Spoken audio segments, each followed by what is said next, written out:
세계사에서 한국전쟁은 무엇일까? 전 세계를 긴장시켰던 제2차 세계대전과 베트남 전쟁 사이에 일어난 소규모 전쟁에 불과했을까?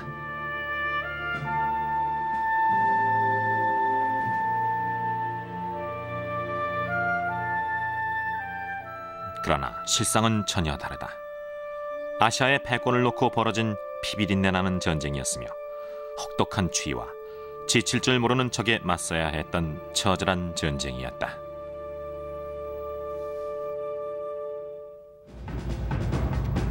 이 프로그램에서는 당시 참전 군인들의 눈으로 한국 전쟁을 바라보려고 한다. 여러분은 공포와 혼란, 피가 뒤범벅된 진짜 전쟁의 모습을 보게 될 것이다. 참고로 이 프로그램 내 많은 화면들은 처음으로 일반인에게 공개되는 것이다. 그럼 냉전의 첫 번째 화약고 한반도로 가보자.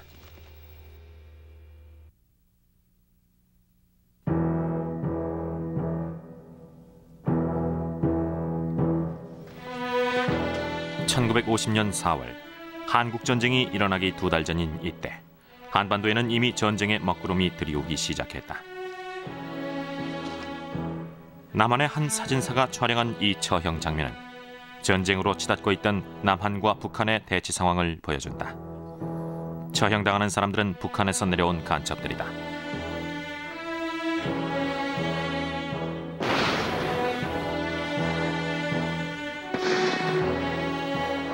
불과 몇 년 전까지 남한과 북한은 한 나라였지만 이제는 적이다.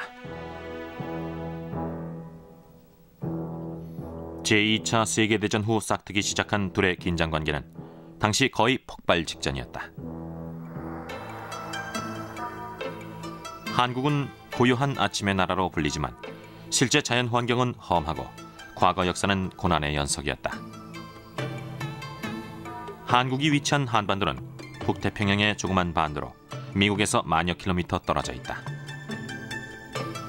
특이한 점은 주변에 러시아와 중국, 일본, 세 강국이 버티고 있다는 것이다. 그 결과 한반도는 주변 강국들의 힘겨루기 장소가 돼 잠시도 편할 틈이 없었다.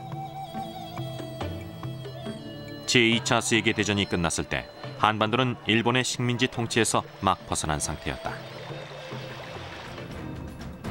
1945년 7월 포츠담 회담에서 미국과 소련은 한반도의 일본군을 공략하기 위해 각각 남쪽과 북쪽에서 진격해 들어가기로 했다. 그렇게 해서 미군과 소련군은 대략 한반도의 중간인 북위 38도선에서 만나게 됐다. 그리고 이 38선을 경계로 한반도를 분할 점령하기로 한다. 소련은 38선의 위쪽인 북한을, 미국은 아래쪽인 남한을 차지하게 된 것이다.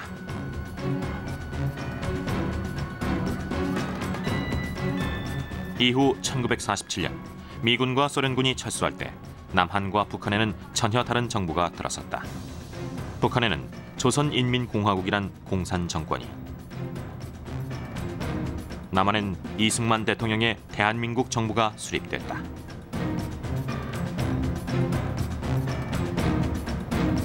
남한과 북한은 서로 상대를 없애려고 했다. 대립은 격화됐고 38선 부근에서는 이미 수차례 교전이 벌어졌다. 이 작은 반도는 두 개의 정부가 양립하기엔 비좁았다.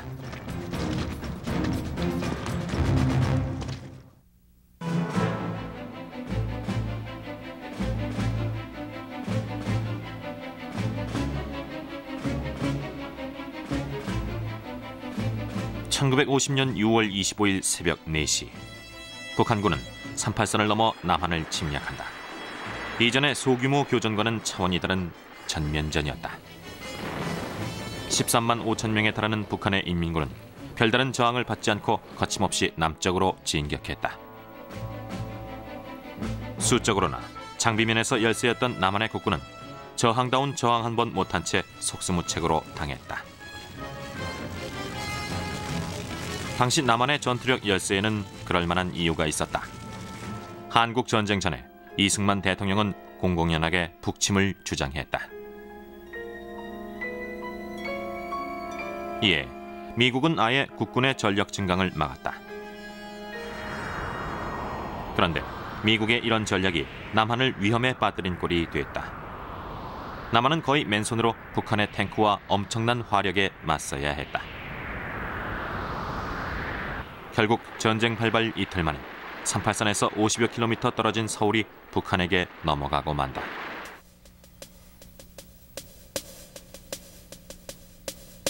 겁에 질린 서울 사람들은 피난을 떠나기 시작했다.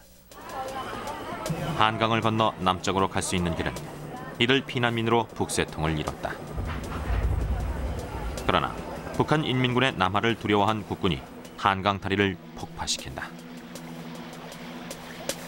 한강 다리가 폭파되는 순간 다리를 건너고 있던 수백 명의 피난민은 거의 대부분 목숨을 잃었고 수천 명은 피난길이 막히는 신세가 됐다.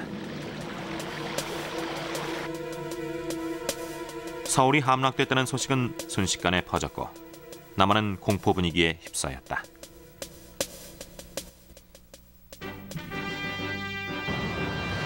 북한은 자신들이 남침할 경우 미국이 간섭하지 않을 것이라고 판단했다. 그런데 막상 전쟁이 벌어지자 미국은 예민하게 반응했다. 남한이 공산 정권에 넘어가면 다음은 일본 차례일지 모른다고 생각했다. 여론이 들끓자 당시 미국 대통령 트루먼은 우선 해 공군력을 이용해 북한군을 격퇴하라고 명령한다. 한국은 작은 나라이고 아주 먼 나라입니다. 그러나 그곳에서의 일은 온 미국민들에게 중요합니다. 이번 북한의 침략은 모든 자유국가의 안전을 위협할 수 있는 행위입니다. 또한 이런 행위는 인류가 자유롭고 평화롭게 살 수 있도록 노력하는 자유국가에 대한 도전입니다. 이 도전은 어디까지나 정면 도전으로 미국도 정면으로 대처할 겁니다. 미 공군은 출격한 첫날 북한 전투기 6대를 격추시키는 성과를 올린다. 한편 미 해군은 북한의 해안선에 폭격을 가했다. 그러나 정작 지상의 북한군을 저지할 수 있는 방법이 없었다. 해결책으로 핵폭탄을 투하하자는 얘기가 나왔다.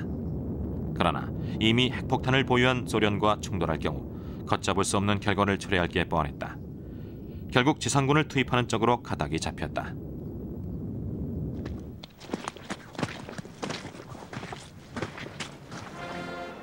트루먼 대통령은 유엔에 국제경찰로서 북한을 저지해달라고 요청했다. 유엔이 무법적인 침략 행위를 저지하기 위해 즉각적으로 조치를 취하고 이 조치에 전 세계의 자유국가들이 즉각적으로 호응할 때 국가 간의 체계를 세우려는 인류의 노력이 결실을 맺을 것입니다.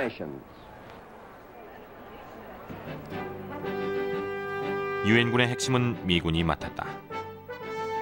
그러나 1950년 미 군사력은 걱정스러울 만큼 약한 상태였다.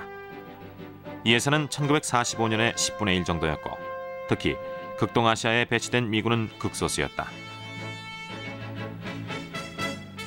당시 남아있던 미 군사력은 유럽의 북대서양 조약기구에 거의 집중돼 있었다.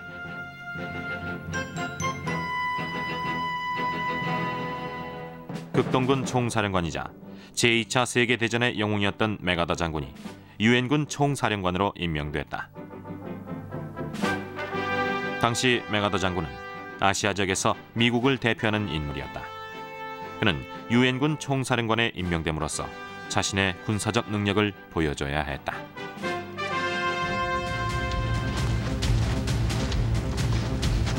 제일 먼저 급파된 스미스 중령의 특수임무 부대는 급박한 전쟁 상황을 온몸으로 느낄 수 있었다. 7월 초 스미스 특수임무 부대는 오산 부근에서 남쪽으로 진격하는 북한군을 발견했다. 즉시 산속에 숨었다가 북한군이 다가오자 가지고 있던 모든 화력을 동원해 저지 작전에 들어갔다.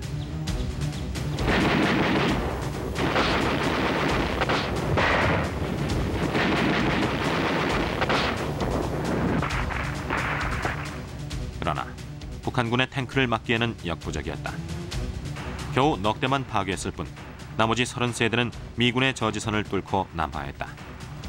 말하자면 미군은 적진 한가운데에 남겨진 꼴이 됐고 죽을 힘을 다해 빠져나와야 했다. 부대원들의 시체가 사방에 나뒹굴었고 부하 한 명이 복부에 총을 맞았죠. 그 친구가 고통스러워하는데 내가 할 수 있는 일은 머리를 쓰다듬어주는 것뿐이었어요. 이상 스미스 부대 대위 중이었습니다.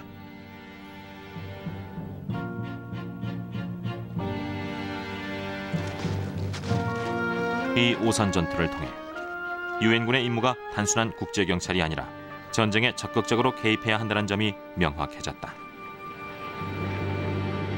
뒤이어 몇 주 동안 미 제8군 소속의 지원부대가 도착했지만 손바닥으로 강물을 막는 격이었다.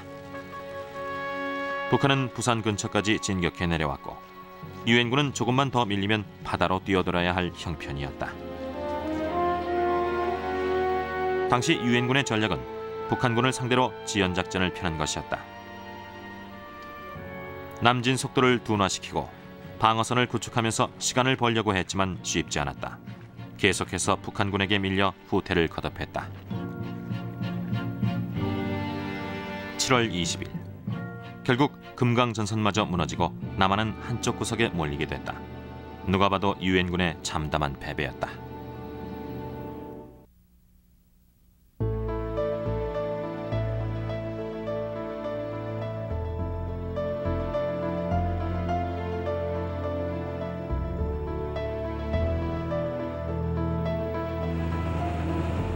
(1950년 8월) 유엔군은 궁지에 몰렸다. 한반도 최남단 부산에서 불과 100여 킬로미터 떨어진 지점까지 밀려난 것이다. 이제 부산을 지켜주는 마지막 울타리는 낙동강으로 이 방어선마저 무너지면 끝장이었다. 유엔군의 낙동강 방어선은 불안정했다. 미식 축구장 100개 정도의 전선을 방어하려면 3,600명의 사단 병력이 필요하다. 그런데 낙동강 전선은 150개의 미식 축구장을 몇 개 대대가 지키는 격이었다. 수적 열세보다 더 심각한 문제는 바닥에 떨어진 사기였다. 유엔군은 평화 유지 임무를 수행하다가 갑자기 치열한 전투 현장에 투입돼 상당수가 전장 공포 증세마저 보였다. 화가 난 미 제8군 사령관 워커 중장은 이런 사실을 맥아더 총사령관에게 직접 보고했다. 워커 중장은 제2차 세계대전 당시 패튼의 휘하에서 활약한 철두철미한 군인이었다. 그는 7월 29일 낙동강 전선을 사수하라는 명령을 내리고 여기서 더 후퇴하면 장례식을 치러주겠다고 말했다. 사방에 적들이 깔린 상태에서 워커 중장의 부대가 한 가닥 희망을 거는 것은 우세한 화력이었다.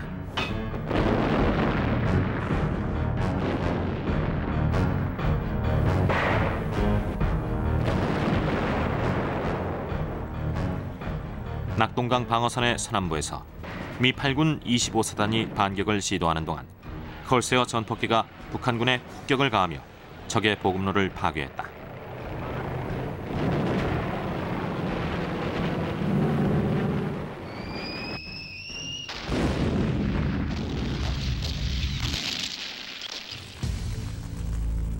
그러나 그 와중에 미군 지원 포병대대가 북한 인민군의 공격을 받는다. 피아가 뒤섞인 상황에서 미 포병대대는 무참하게 당하고 만다.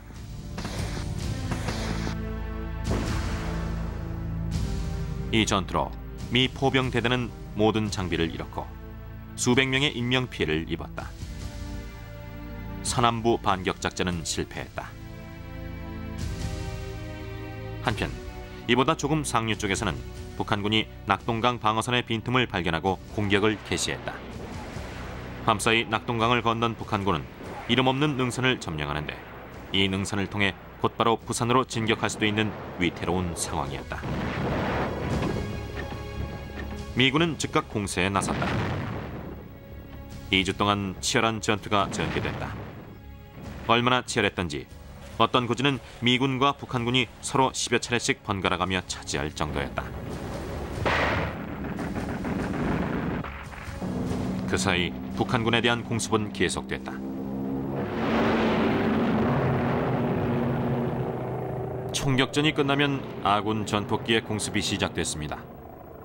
북한군은 비명을 질렀고 그 소리는 우리 귀에도 들릴 정도였죠. 비중대 플로이드 애킨스였습니다. 마침내 낙동강을 건너왔던 북한군을 격퇴시킬 수 있었다. 개전 이후 처음으로 북한군의 공세를 막은 것이다. 8월 중순, 유엔군은 효과적인 지상전 수행이 가능한 만큼의 병력을 보충할 수 있게 됐다. 부산항을 통해 프랑스, 터키, 태국, 에티오피아의 지원군이 도착했고, 특히 영국을 비롯해 캐나다, 호주, 뉴질랜드 같은 영연방 국가에서 많은 지원군이 도착했다. 이들은 제2차 세계대전에 참전하기엔 너무 어렸고 이제 활약할 나이가 된 젊은이들이었다. 그런데 전쟁의 참상에 대해서 너무 모르고 있었다. 특히 미군들은 자신감이 지나쳐 보일 정도였다. 부산은 마치 대학생들의 동창회 날 같았습니다. 들뜬 분위기였죠. 주눅든 모습은 없고 다들 당당했어요. 마치 걱정하지 마, 우린 미 해병대야 라는 것 같았죠. 탐 깊은 소위였습니다.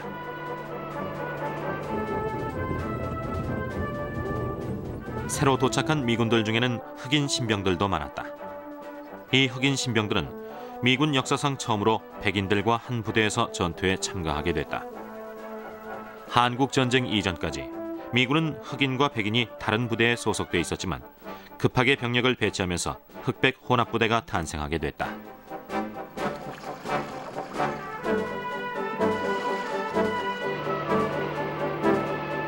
전쟁터에서 피부색은 중요하지 않았다. 이들은 전투 중에도, 휴식 중에도 잘 뭉쳤다.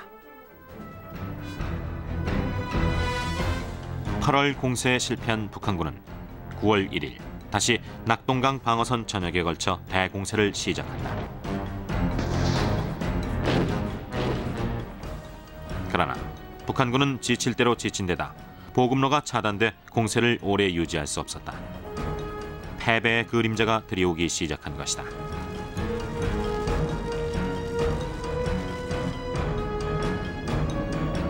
마침내 유엔군이 반격을 할 때가 됐다. 그리고 그 반격의 장소는 메가더 총사령관이 알고 있었다.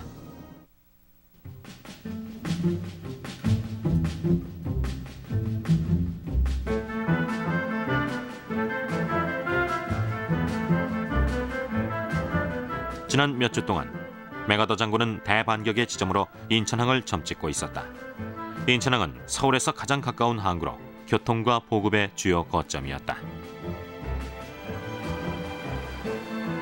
그러나 인천은 치명적인 약점이 있었다.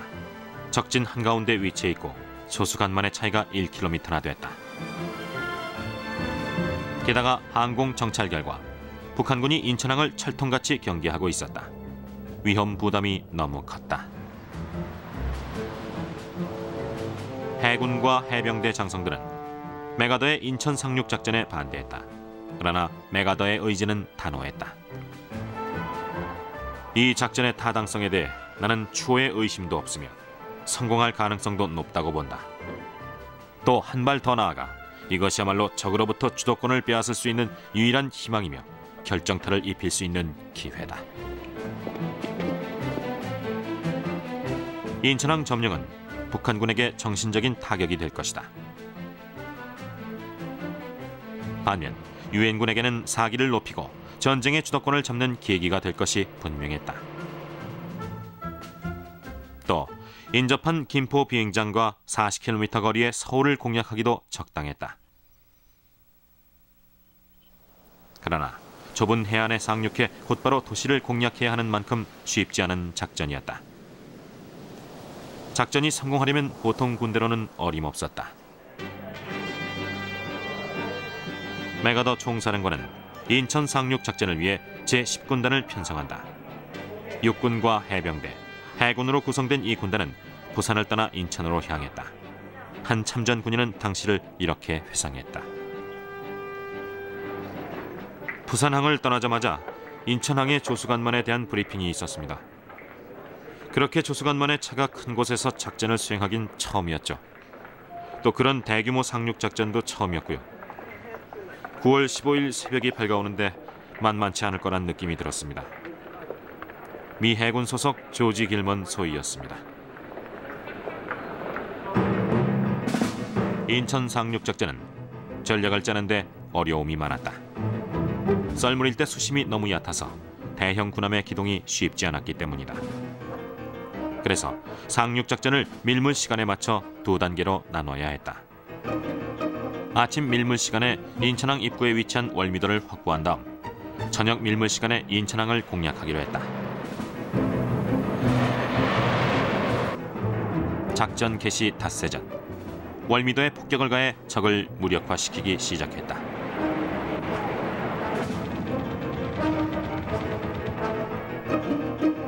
그리고 이틀 전 상륙정이 합류했다.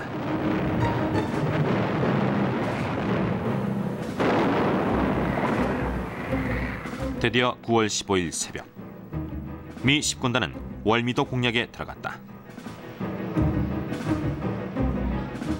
월미도의 북한군은 방심하고 있다가 사상자를 320명이나 내고 섬에서 후퇴했다.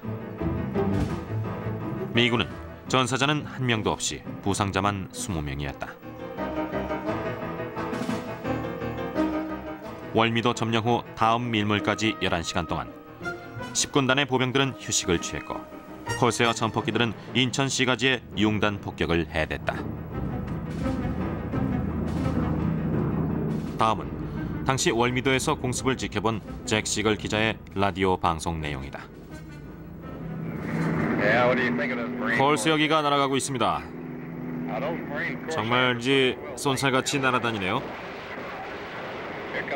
폭발음 들리십니까? 2번 올리죠. 세상에, 어느새 저쪽 산까지 가서 한 방 먹이고 다시 이쪽으로 오고 있습니다. 어둠이 깔리자 본격적인 인천 상륙작전이 시작됐다. 상륙 목표 지점은 인천 시가지와 가까운 레드비치와 남쪽의 블루비치였다. 구축함과 로켓 포함해서 포탄을 퍼부어댔다.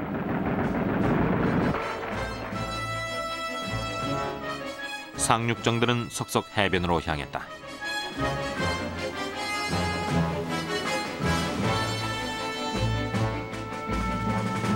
탱크와 각종 중장비들도 상륙했다. 보병들은 해안에서 인천항 탈환을 준비했다. 작전 개시 1시간 30분 만에 레드비치를 완전 장악하고 인천 시가지로 들어갔다.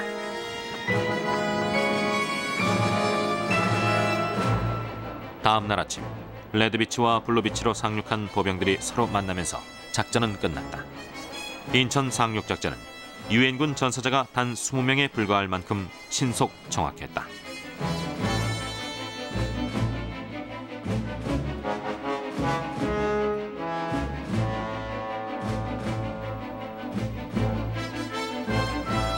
메가더 총사령관의 도박은 성공했고 그 성공에 가장 기뻐한 것은 그 자신이었다. 그러나 전쟁은 이제부터 시작이었다.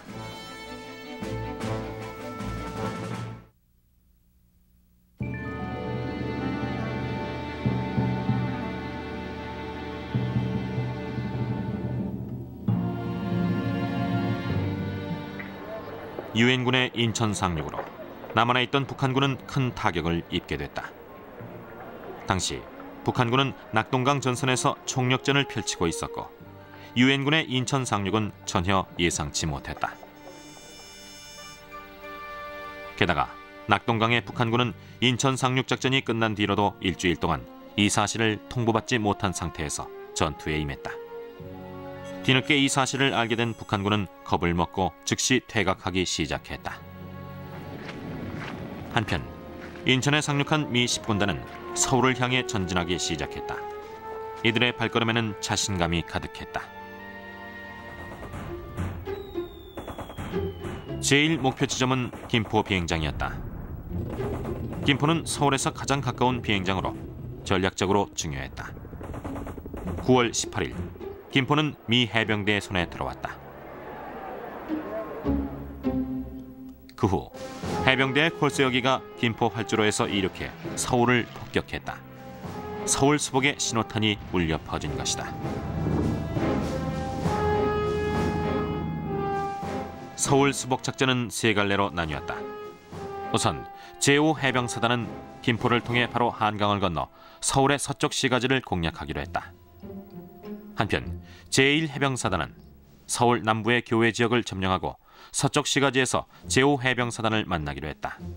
마지막으로 낙동강 방어선에 미 육군 제7사단이 올라오면서 동쪽에서 발생할지 모르는 북한군의 증원을 차단한다.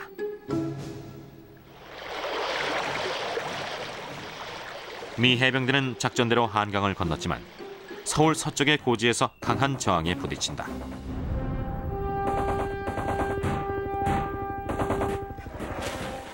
북한 인민군은 꿈쩍도 하지 않았고 치열한 접전으로 미 해병대는 큰 타격을 입었다.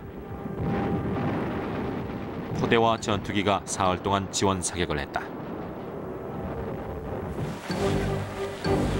또 화염 방사기까지 동원됐다.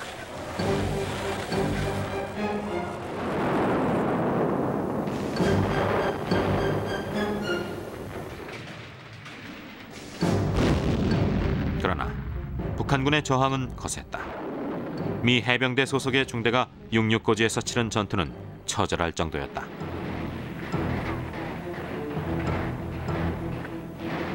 이 해병 중대는 참호 속의 북한군을 상대해 총검을 들고 백병전까지 치러야 했다. 포연이 거쳤을 때 중대 병력 206명 가운데 33명만이 살아남아 승리의 기쁨을 맛봤다.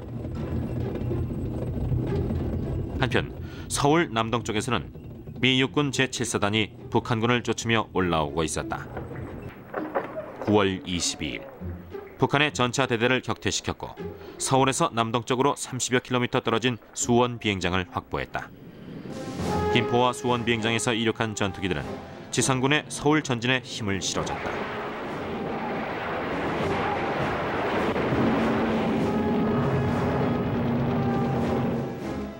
(9월 24일) 유엔군은 서울 주변의 고지를 점령했다.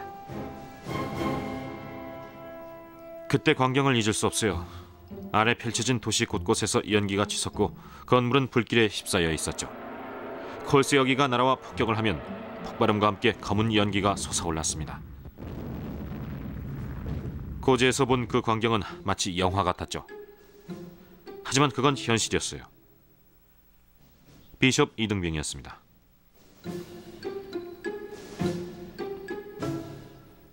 다음 날인 9월 25일 북한군은 서울에서 퇴각하고 3개월 만에 서울은 수복됐다.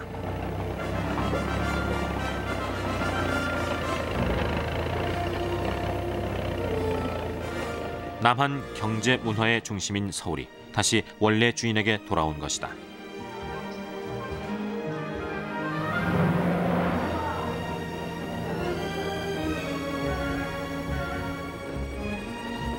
(9월 29일) 이승만 대통령과 메가더 총사령관이 참석한 서울 수복 기념식이 거행됐다. 이 기념식은 전 세계의 유엔군의 국제 경찰로서의 위상을 알리는 자리이기도 했다. 그러나 기념식 중간에도 멀리 저격병들의 총성이 들려 위험이 완전히 사라지지 않았음을 경고했다.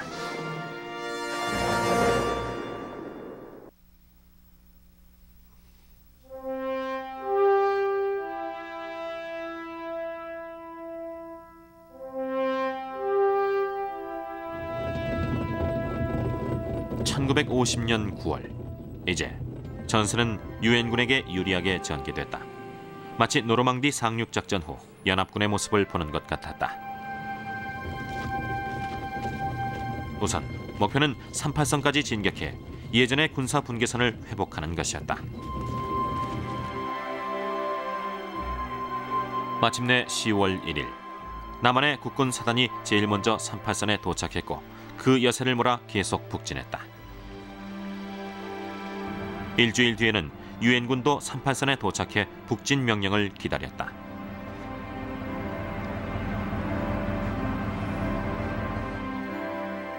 그런데 이때부터 미국 청계의 고민은 시작됐다. 유엔군을 북으로 진격시키는 것이 옳을까? 그렇게 되면 국제경찰의 임무 범위를 넘는 것이 아닐까? 결정은 쉽지 않았다. 한편 이때 미군 사령부는 중국이 북한을 돕기 위해 병력을 만주로 이동시킨다는 소문을 듣는다. 중국은 한반도에 대한 미국의 간섭을 못마땅해 했고 그 간섭이 만주 지역으로 이어질까 염려하고 있었다. 첩보에 따르면 45만 명의 중국 공산군이 압록강 너머에서 언제라도 공격할 태세를 갖추고 대기 중이었다. 그러나 완전한 승리를 바라는 군과 일반인들은 이런 위험 신호를 무시해버렸다. 미국민은 절반의 승리에 만족하지 않았다. 사실 한국전쟁은 미국과는 거의 무관한 전쟁이었다. 1950년대 미국은 평화로웠고 집집마다 자동차가 최소 한 대씩 있을 만큼 풍요로워서 따분할 정도였다. 그런데 이때 마침 한반도의 전승 소식은 미국민들에게 자극제가 됐다. 특히나 공산주의에 대해 반감을 갖고 있던 미국민들은 미군의 북진을 환호했다.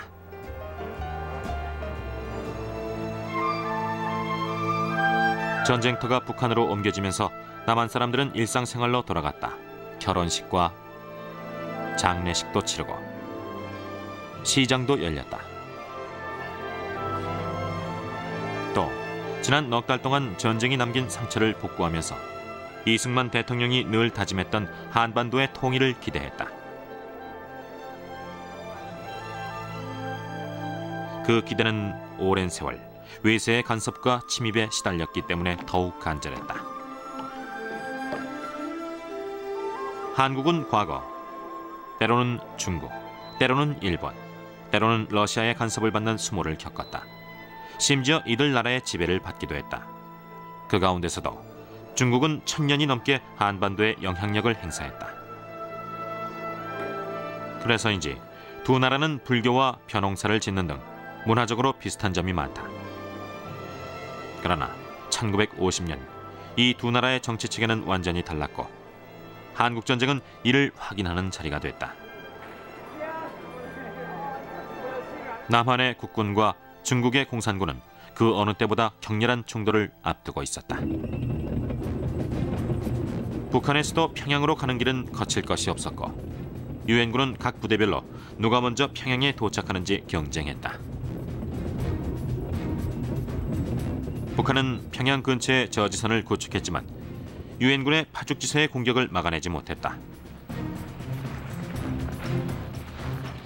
미 제8군은 38선을 넘어 북진한 지 열흘 만에 평양 입구에 도착했다. 뻥 뚫린 길을 바라보며 미군들은 몹시 들떴다. 메가더 총사령관이 추수감사절을 고향에서 보내게 될 거라고 했고 우린 그 말을 믿었어요. 사기가 하늘을 찔렀죠. 카디널 이등병이었습니다. 미 제8군은 북한을 완전히 점령하기 위해 평양에서 다시 북서쪽으로 전진했다. 북한의 마지막 주요 육상 거점이었던 청천강을 건널 때는 승리가 바로 눈앞에서 손짓하고 있었다.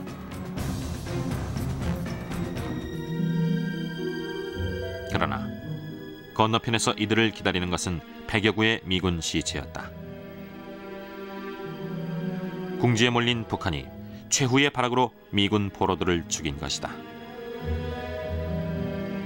10월 24일 유엔 결의안에 따라 메가더 총사령관은 압록강까지 진격할 것을 명령한다. 완전한 승리가 곧 손에 잡힐 듯했다. 그러나 압록강에서 이들을 맞이한 것은 완전한 승리가 아니었다. 수십만 명의 중공군이었다.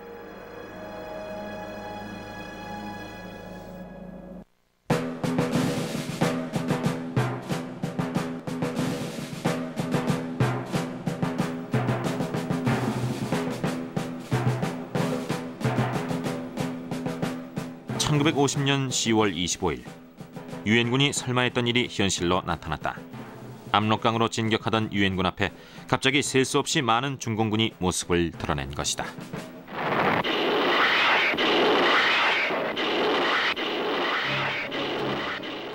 중공군은 유엔군의 항공 정찰을 피해 몰래 북한 산악 지역에 잠입 숨어 있었다. 이들의 기습 공격에 유엔군은 속수무책으로 당했다.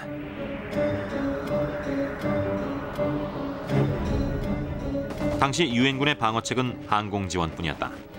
사방에서 몰려나오는 중공군에 맞서 필사적으로 싸웠지만 대부분 전사하고 만다. 이 소식이 알려지면서 몇 시간 전까지만 해도 하늘을 찔렀던 유엔군의 사기는 급속도로 땅에 떨어졌다. 생존자들은 중국말을 들었다 그러고 우린 어떻게 된 일인지 몰랐어요. 할로윈 때였는데 날은 춥고 우린 꽁꽁 얼어 있었죠. 앞이 캄캄했어요. 제19 보병대 하프였습니다.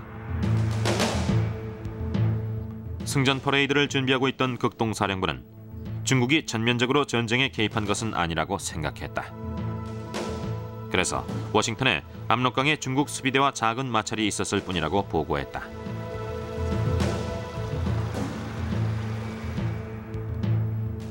그러나 워커 중장은 불안한 기분이 들었다. 휘하 부대원들을 전부 청천강까지 후퇴시킨 다음 상황을 다시 알아보라고 지시했다.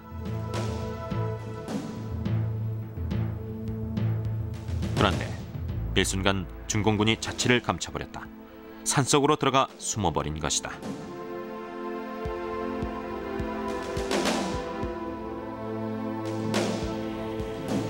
(11월) 내내 중공군의 규모를 파악하기 위해 유엔군의 정찰기가 떴다. 그 결과 파악된 중공군의 수는 5만에서 7만 명으로 충분히 대적할 수 있는 규모였다. 그러나 실은 45만 명이 더 있었다. 중공군은 위장술의 천재들이었다. 이들은 나뭇가지로 위장한 채 낮 동안 꼼짝 않고 숨어 있었다. 그러면 아무리 정찰기가 위에서 자세히 관찰해도 중공군의 모습을 찾아내기가 힘들었다. 그렇게 11월도 거의 지나가고 유엔군은 크리스마스엔 고향에 갈 수 있을 것이라고 기대했다.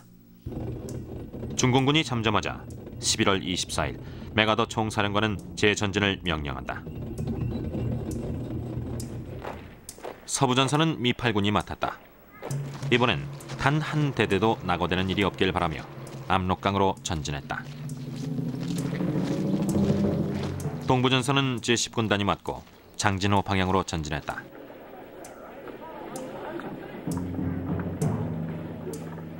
첫날의 성과는 그다지 나쁘지 않았다. 조금이지만 모든 부대가 고루 전진했다. 그러나 다음 날 전세는 뒤집어졌다.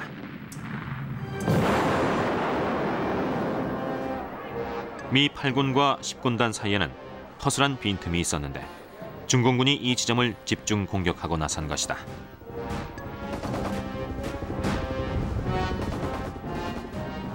유엔군의 전선은 두 동강이 나고 말았다.